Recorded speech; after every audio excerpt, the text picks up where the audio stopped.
새벽 시간 추돌 사고가 난 승용차 2대가 고속도로 1, 2차로에 멈춰 서 있습니다. 도로공사 직원이 긴급히 조명을 설치하고 사고 발생을 알립니다. 잇따라 도착한 구급대와 경찰차. 그런데 1차로에서 SUV 차량이 빠른 속도로 달려오더니 사고 차량들을 그대로 덮칩니다. 어제 새벽 1시 반쯤 서해안고속도로 고창 분기점 부근에서 SUV 차량이 승용차 2대를 잇따라 들이받았습니다. 승용차 한 대는 불길에 휩싸인 뒤 전소됐습니다.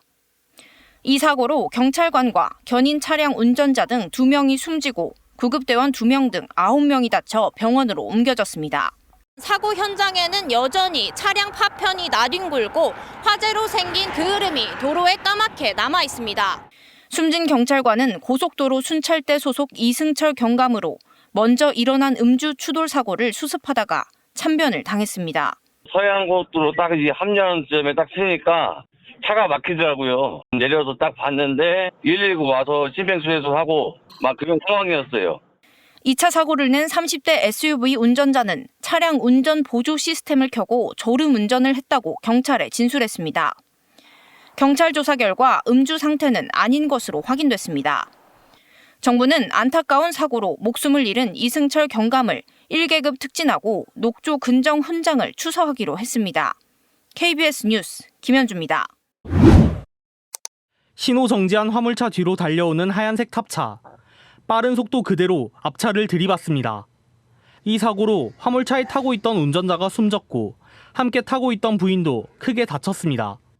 사고가 났던 교차로입니다. 사고를 낸 차는 3차로에서 시속 80km가 넘는 속도로 달리다 앞차를 그대로 들이받았습니다. 운전자는 경찰 조사에서 정속 주행 장치를 켜놓은 채 졸음 운전을 했다고 말했습니다. 실제 사고 기록 장치 분석 결과 사고 직전 5초 동안 아무 조작도 하지 않았습니다. 추돌할 수 있는 상황을 알면서도 졸음 운전을 했다는 것은 피해자 입장에서는 거의 살인행위나 마찬가지라고 생각하고요. 지난달 인제 양양터널에서 난 추돌 사고 역시 사고 차량 2대 모두 정속주행 장치가 피해를 키운 것으로 추정됐습니다. 최근 5년간 고속도로에서 정속주행 장치를 사용하다 발생한 사고는 23건, 모두 19명이 숨졌습니다. 정속주행 장치가 멈춰있는 물체를 인식하지 못해 큰 사고로 이어지는 겁니다. 차량 제조사 역시 설명서에서 작업이나 신호대기 등으로 정지한 차량은 인식하지 못할 수 있다고 경고합니다.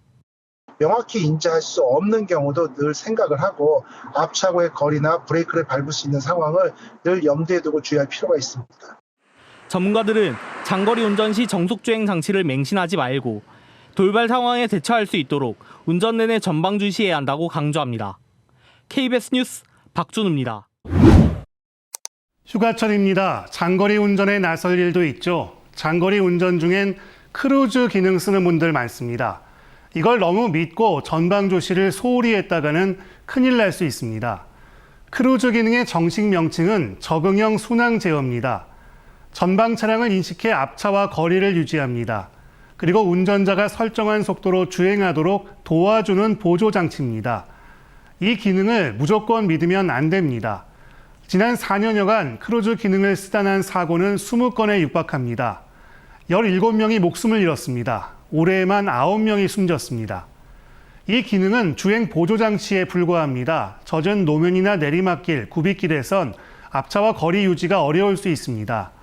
눈, 비가 오는 날엔 카메라와 센서가 정상적으로 작동하지 않을 수도 있습니다.